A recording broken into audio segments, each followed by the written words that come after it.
இருக்கின்ற விவசாயிகளை மட்டுமல்லாமல் அகில இந்தியாவில் இருக்கின்ற அத்தனை உழவர்களையும் தட்டி எழுப்பி அகில இந்தியாவில் இருக்கின்ற அத்தனை அரசியல் கட்சிகளையும் கதிகலங்க செய்த ஒரே தலைவன் நாராயணசாமி ஐயா அவர்கள்.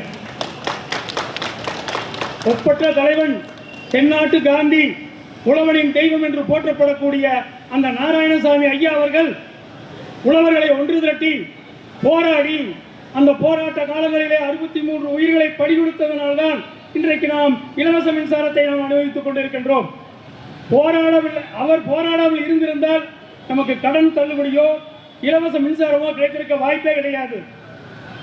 அவர் கற்றுக் கொடுத்த பாடம் போராடுங்கள், போராடினால்தான் நமக்கு வெற்றி கிடைக்கும், போராடினால்தான் நமக்கு உரிமைகளை பெற முடியும் என்று நமக்கு அந்த காலத்திலே போராட்டத்தை கற்றுக் கொடுத்தார்கள். அவர் போராடிய காலங்களிலே அன்றைய இந்திய பிரதமர் இந்திரா காந்தி அம்மையாரும் அவரை வந்து சென்று பார்த்தார்கள்.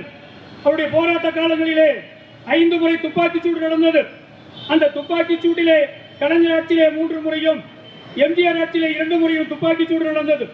அப்படிப்பட்ட துப்பாக்கிச்சூடு நடந்தாலும் கூட எப்போது புலவர் பெருந்தலைவர்கள் போராட்டத்தை அறிவிப்பார்கள் என்று ஆவலோடு காத்துக் கொண்டிருந்தோம்.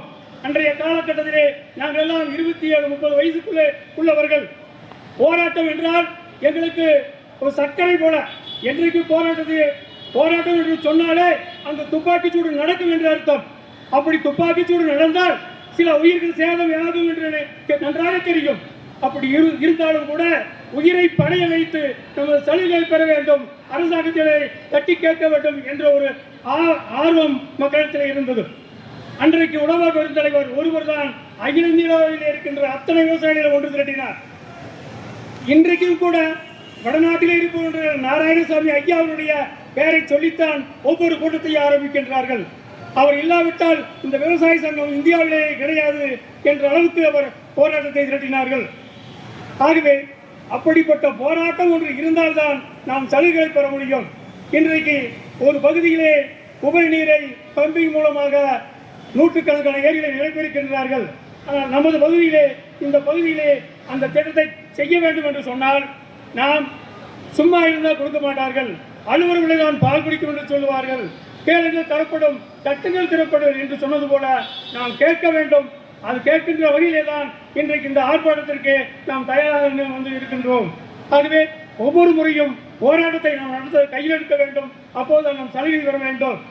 இன்றைக்கு இந்த பட்சத்துள்ள யார் வேணுமானாலும் போட்டுக் கொண்டிருக்கின்றார்கள். அதற்கு அரசியல்வாதிகளை இது போடுவதற்கு அருகதையற்றவர்கள். அன்றைக்கு பச்சைத்துண்டு போட்டவர்கள் எல்லாம் ஓடி ஓடி அடித்தார்கள். அவர்களெல்லாம் இன்றைக்கு பச்சைத்துண்டை போடுகிறார்கள். விவசாயிகளை கேவலப்படுத்துகின்ற வகையிலே பச்சைத்துண்டை போட்டுக்கொண்டு நம்மளை ஏமாற்ற பார்க்கிறார்கள். அவர்கள் ஓட்டு கேட்க வருகின்ற பொழுது தயவு செய்து பச்சைத்துண்டு போட்டு வரக்கூடாது. அவர்கள் அந்த கட்சி துண்டை போட்டு வரலாம். விவசாயிகளை ஏமாற்றுவதற்காக அந்த பச்சைத்துண்டை போடுகிறார்கள். அந்த தூக்கி சாக்காயில் வீசுகிறார்கள். ஆகவே இது ஒரு புனிதமான துண்டு. புனிதமாக அதற்காகத்தான் நாம் போராடித்தான் வெற்றி பெற வேண்டும். அனைவரும் ஒருங்கிணைந்து போராட வேண்டும் என்று கேட்டுக்கொண்டு விடைபெறுகின்றேன். வணக்கம். இங்கு கூடியிருக்கும் விவசாய சொந்தங்களுக்கு என்னுடைய பணிவான வணக்கத்தை தெரிவித்துக் கொள்கிறேன். முதலில் விவசாயி, ஒரு நாட்டில் ஒரு விவசாயி போராடுகிறான் என்றால் அந்த நாடு முன்னேற்றத்தை நோக்கி போய்கொண்டிருக்கிறதா என்ற ஒரு கேள்வி எல்லாருக்கும் இங்கு வர வேண்டும். ஒரு நாடும் தற்சார்பு நிலையை நோக்கி போய்கொண்டிருக்கிறது. அதாவது தனக்கு தேவையான உணவை அவர்களே தயாரித்து அவர்களே தன்னிறைவு பெற்றுக் கொண்டிருக்கிறார்கள். உலக நாடுகள் அனைத்தும், நியூசிலாந்து, பிரேசில் போன்ற எல்லா நாடுகளும் விவசாயத்தை முன்னிறுத்தித்தான் ஒரு தற்சார்பு பொருளாதாரத்தை மீட்டெடுத்துக் கொண்டிருக்கிறது. ஆனால் இங்கு விவசாயிகளோ ஒரு குப்பைகளை போல் பார்க்கப்பட்டு கொண்டிருக்கிறோம். ஒரு நீருக்காக போராடுகிறோம். விவசாயி உற்பத்தி செய்கின்ற விலையின் பொருளின் ஆதார விலைக்காக போராடுகிறோம். அது எப்படி விவசாயிகளிடமிருந்து பெற்றுக்கொள்ளும் போது மட்டும் இந்த கார்ப்பரேட் கம்பெனிகளுக்கு அவ்வளவு மலிவான விலை கிடைக்கிறது. ஆனால் அதையே ஒரு கம்பெனிகளிலோ, ஒரு கடைகளிலோ, ஒரு ஷோரூம்களிலோ விற்கும் போது மட்டும் இவர்களுக்கு தேவையான விலையை விற்றுக் கொள்கிறார்கள். இவர்கள் போராடுவது எதற்காக? ஒரு விவசாயி சேற்றில் கால் வைக்கவில்லை என்றால் யாரும் இங்கே சோற்றில் கை வைக்க முடியாது. ஆகாயத்தில் பறப்பவருக்கும் பசிக்கும், ஐடி கம்பெனியில் வேலை பார்க்கிறவனுக்கும் பசிக்கும் அனைவருக்கும் உணவு தயாரித்து கொடுப்பது இங்கே இருக்கின்ற சேத்திலே கால் வைக்கின்ற விவசாயி பெருமக்கள் நாங்கள் தான். நாம் கேட்பது என்ன? நாம் கேட்பது விவசாயத்திற்கு தேவையான ஆதார விலை, விளைவிக்கக்கூடிய பொருட்களுக்கான விலை, ஒரு நீர், அந்தந்த பகுதிகளில் ஏரி குளங்களை தூர்வாரி ஒரு நிலத்தடி நீர்மட்ட உயர்வு, இதைத்தானே நம்ம கேட்கிறோம். இப்ப ரீசெண்டா ஒரு அறிக்கை வெளியிட்டிருக்காங்க ஐயா. அந்த அறிக்கையில சொல்றாங்க, ஐநா சபையில சொல்றாங்க, அந்த அறிக்கையில தமிழ்நாடு வறட்சியை நோக்கி போய் கொண்டிருக்கிறது. அதில் இருக்கிற மாவட்டங்களில் சேலம் மாவட்டமும் ஒன்று. சேலம் மாவட்டமும் இருக்கிறது. அப்படி என்றால் நம்மளுடைய நிலத்தடி நீர் மட்டம் குறைந்து கொண்டே போகிறது. இதற்கெல்லாம் காரணம் என்ன? இதற்கெல்லாம் இந்த ஆட்சியாளர்களுக்கு தெரியாதா? எல்லாம் தெரியும் அவர்களுக்கு. அலட்சிய போக்கு மனிதர்களை, அதுவும் இந்த மக்களை, விவசாய பெருங்குடி மக்களை வெறும் ஓட்டுக்காக மட்டுமே பயன்படுத்துகிறார்கள். இனிமேல் நாம் விழித்துக் கொள்ள வேண்டும். என் என்பார்ந்த சொந்தங்களே, நாம் விழித்துக் கொள்ள வேண்டும். கேள்வி கேட்கணும். நம்ம என்ன பண்ணீங்க? நம்ம கேட்கறது என்ன? மேட்டூர்ல இருந்து வர உபரி நீர் 7 முறைக்கு மேல வெளியில போய் கடல்ல கலக்கிற நீர், அந்த நீரை ப்ராப்பரா கொண்டு வந்து எங்களுக்கு இங்க ஏரி குளங்களை நப்பி கொடுங்கன்னு தானே நம்ம கேட்கிறோம். இதை கூட செய்ய முடியல அப்படின்னா இந்த அரசாங்கம் நம்ம இதுக்கு எதுக்கு? ஒரு நாடும் அவனுக்கு தேவையானதை அவனே விளைவிச்சுக்கிறான். இங்க நம்ம கிட்ட மண் வளம் இல்லையா, மலை வளம் இல்லையா, எண்ணெய் இல்லாம இருக்கு. சரியான ஆட்சியாளர்கள் இல்லாதனால மட்டும்தான் ஆந்திரால இருந்து அரிசி இறக்குமதி பண்றோம், ஆந்திரால இருந்து பால் இறக்குமதி பண்றோம். இங்க விவசாயிகள் விளைவிக்கக்கூடிய நெல் கிடங்குகள்ல சேமிக்காம எல்லாத்தையும் குப்பையில தூக்கி போட்டுட்டு இருக்கிறோம். நம்ம கேட்பது ஏரிகளையும் குளங்களையும் நிரப்ப வேண்டும், ஏரிகளையும் குளங்களையும் தூர்வார வேண்டும். அதற்கான தடுப்பணைகளும் நிலத்தடி நீர்மட்டம் உயர்வதற்கும் விவசாயம் செழித்து ஒழுங்குவதற்கும் இந்த பகுதியில எல்லா ஏரிகளையும் குளம் குட்டைகளையும் கணக்கெடுத்து அதற்கான கமிட்டிஸ் அமைச்சு அவங்க ப்ராப்பரா இதுக்கு இன்வெஸ்டிகேஷன் பண்ணி நம்மளோட ஏரிகளை நிரப்பி கொடுக்கணும். அங்கிருந்து வெளியில வர மேட்டூர் அணையில இருந்து வர உபரி நீரை ப்ராப்பரா அவங்க யூஸ் பண்ணணும். இதை தான் நம்ம கேட்கிறோம். இதுதான் எல்லாருடைய கோரிக்கையாகவும் இருக்குது. இதை செஞ்சாலே போதும், விவசாயிகளுக்கு வேற எதுவுமே தேவையில்லை. இதை பண்ணாலே நம்மளோட விவசாயம் ஆட்டோமேட்டிக்கா நம்மளுக்கு இன்க்ரீஸ் ஆகும். ஸோ இதை தான் எல்லா கட்சி சார்பா இல்லாம ஐயா அவர்கள் முன்னிலையில நிறைய விஷயங்கள் பண்ணியிருக்கிறாங்க. எங்களையும் மரியாதை நிமித்தமா நாங்களும் எங்களையும் அழைச்சதுல ரொம்ப நன்றி. ஏன்னா நாங்களும் இதுக்கு தான் போராடுறோம், எல்லா மக்களுமே இதற்காக தான் போராடுறோம். கண்டிப்பா இதை இந்த ஆட்சியாளர்கள் கவனத்துல எடுக்கணும். இவங்க வெறும் ஒரு கவன ஈர்ப்பு போராட்டம் மட்டுமே பண்றாங்க அப்படின்னு சொல்லி இந்த விஷயத்த அலட்சிய போக்கு அவங்க பண்ணக்கூடாது. இதை அவங்க அலட்சியமா கருதுறாங்க அப்படின்னா சீக்கிரமா இதற்கான அடுத்த கட்ட போராட்டங்களை பண்ண வேண்டி இருக்கும். ஏன்னா விவசாயம் இல்லை அப்படின்னா இந்த நாடு எதை நோக்கி போகுது அப்படிங்கிறது நம்மளுக்கு ஒரு கேள்வி இருக்குது. எல்லாமே நம்ம அண்டை நாட்டுல இருந்து, அண்டை மாநிலத்துல இருந்து நம்ம வாங்க முடியாது. நம்மளுக்கும் நிலவளங்கள் இருக்குது, மண் வளம் இருக்குது, மலை வளம் இருக்குது.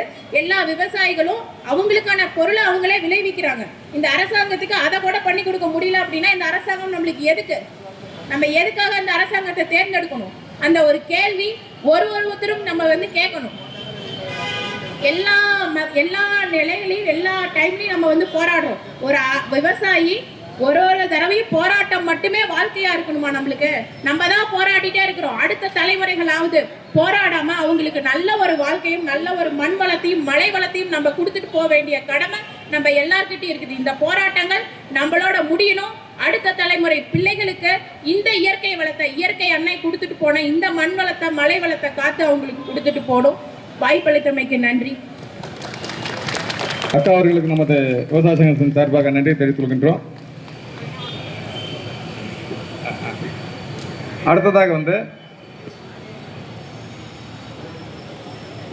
முன்னாள் ஊராட்சி மன்ற தலைவர் அன்னார் அவர்களை பொழுது அவங்களுடைய பேசுவார். நம்முடைய விவசாய சொந்தங்களுக்கு அனைவருக்கும் வணக்கத்தை தெரிவித்துக் கொள்கிறேன். பூமி இருக்குது, எல்லாமே மேட்டாங்கரை தான் யூஸ் பண்ணிட்டு இருக்கிறோம். எங்கள் பகுதியில் போர் 1000 அடி போட்டாலும் தண்ணி இல்லை. எங்கள் வீட்டுக்கு பக்கத்திலேயே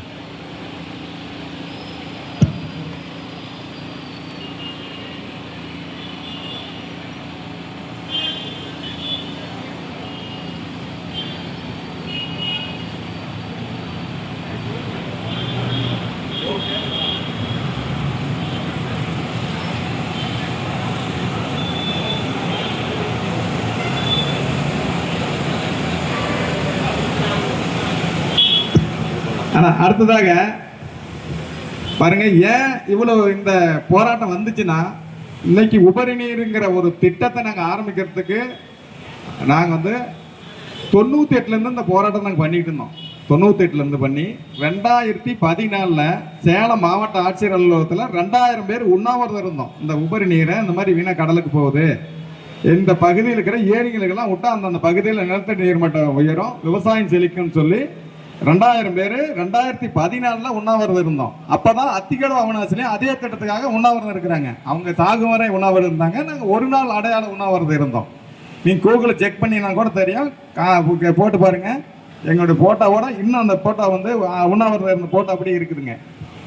ஏன்னா அதுலேருந்து தொடர்ச்சியாக கிட்டத்தட்ட 100-200க்கும் மேற்பட்ட போராட்டங்கள் நாங்கள் பண்ணிக்கிட்டே இருக்கிறோம். இந்த உபரி நீர் எல்லா பகுதிக்கும் நம்ம சொல்றது வந்து இப்போ நாங்கள் எங்கள் 100 ஏரி திட்டம் நாங்கள் கேட்டதை வந்து எங்கள் பகுதி தான் கேட்டோம்.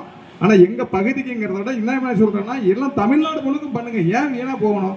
இந்த மேட்டூர் அணை மட்டும் இல்லையே, தமிழ்நாட்டில் இருக்கிற அத்தனை அணைகளையும் அத்தனை அணையும் நிரம்பி உபரியா போற அந்த நீர் வந்து பக்கத்தில் இருக்கிற ஏரிகளுக்கு விடுங்க. அதை தான் நாங்கள் கேட்குறோம்.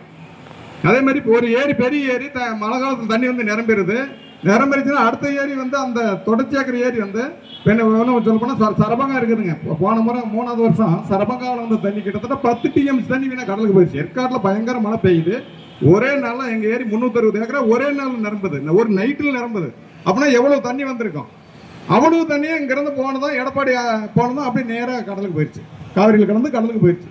அந்த மாதிரி அந்த தண்ணி வீணாக போகிற தண்ணியை இப்போ அன்னைக்கு வந்து இந்த 100 திட்டம் மாதிரி இந்த இணைப்பு திட்டத்தில் நாங்கள் அதை வச்சு தான் அன்னைக்கு வந்து அந்த சரபங்கா நீரை வச்சு தான் 65 வருஷமாக நிரம்பாத நம்ம இளமொழி போகிறவங்களுக்கு பார்த்துருப்பீங்க, கசப்பேரின்னு ஏரி, அந்த ஏரி நிரப்பணும் சரபங்கா தண்ணி உபரி நீர் அந்த நீரை வச்சு தான்.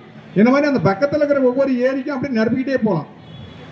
ஒவ்வொரு ஏரியும் நிரம்பட்டோம். இப்போ நிலத்தடி பறிப்பு அந்த வணங்கமுடி வீட்டுக்கு பக்கத்தில் இருக்குது மாங்குட்டப்பட்ட ஏரி, அதெல்லாம் பாருங்க தண்ணி அப்படியே போய் பார்த்தீங்களா, அந்த இடத்துல இப்போ 10 அடியில் தண்ணி கிடக்குது, தண்ணி இருக்குது. ஏன்னா நம்ம அதுக்கு தான் போராடுறோம். தண்ணி இன்னைக்கு 1500 அடி, நம்ம இந்த பகுதியில் வந்து பார்த்தீங்கன்னா 1500 அடி போட்டால் கூட தண்ணி இல்லை. ஆனால் 10 அடியில் தண்ணி வரும். நிலத்தடி நீர் எப்படி இருக்குது? நம்ம பக்கத்தில் ஏரி நிரப்புனா தான் அந்த நிலத்தடி நீர் மேலே வரும். இதை வந்து நம்ம இதுக்கான போராட்டத்தை தான் நம்ம கையில் எடுத்துருக்கிறோம். இது வந்து அரசியல் சார்பற்ற இயக்கம், நல்லா தெரிஞ்சுங்க. நம்ம வந்து நீருக்காகத்தான் போராடணும். நீங்க எந்த கட்சியில இருங்க, அது அவங்களுடைய சொந்த விருப்பம். நாம வந்து இது பொது கோரிக்கை, அனைத்து ஏரியும் நிரப்புங்க, தமிழ்நாடு முழுக்க இருக்கிற அனைத்து ஏரியும் நிரப்புங்கிறது தான் எங்களுடைய முழுமையான கோரிக்கை. இப்போ ஒன்றும் இல்லை, வைகுண்டம் ஏரி நிரம்பிருச்சு. வைகுண்டம் ஏரியிலிருந்து அடுத்தது வைகுண்டத்தில் இருக்கிற காளிக்குட்டை ஏரி, அடுத்தது கருட்டு உழவு, பள்ளக்குழி, மங்களம், இந்த ஏரிங்களுக்கு எல்லா ஏரிக்கும் அந்த ஏரியிலிருந்து பம்ப் பண்ணி தான் 6 ஏரி நிரப்பிருக்கலாம். 1200 ஏக்கர் செண்பக தேவி வரைக்கும் நாங்கள் போய் பார்த்துட்டு வந்தோம். 1200 ஏக்கர் பரப்பளவு உள்ள ஏரிக்கு வறண்டு கிடக்குது. இதை வந்து சம்பந்தமா அரசு கிட்ட நாங்கள் பலமுறை முறையிட்டோம். மாவட்ட ஆட்சியர் அலுவலகத்தில் நேரடியாக மனு கொடுத்தோம், பேசணும், சம்பந்தப்பட்ட அதிகாரிகளுக்கு கொடுத்துட்டோம், கண்டுக்கல. ரொம்ப வருத்தமா இருக்குது. இவ்வளவு தண்ணி வீணா போகுது. மேட்டூர் அணை நிரம்பி வீணா கடலுக்கு போகுது. 7 முறை நிரம்பி போகுதுங்க. போன வருஷம் 7 முறை போகிற தண்ணியை ஒரு வாரம் பம்பிங் பண்ணி தான் அந்த பக்கம் ஒரு 4-5 ஏரி நிரப்பிருக்கலாம். அல்லது ஒரு 10 நாள் பம்பிங் பண்ணியிருந்தா வைகுந்த ஏரியிலேருந்து அந்த பக்கம் மங்களத்து ஏரி வரைக்கும் இருக்கின்ற எல்லா ஏரிகளையும் நிரப்பியிருக்கலாம். இதை அரசாங்கம் செய்யலை. நாமளும் பல முறை வந்து போராட்டம் பண்ணோம், கோரிக்கையை வச்சோம். ஒவ்வொரு முறையும்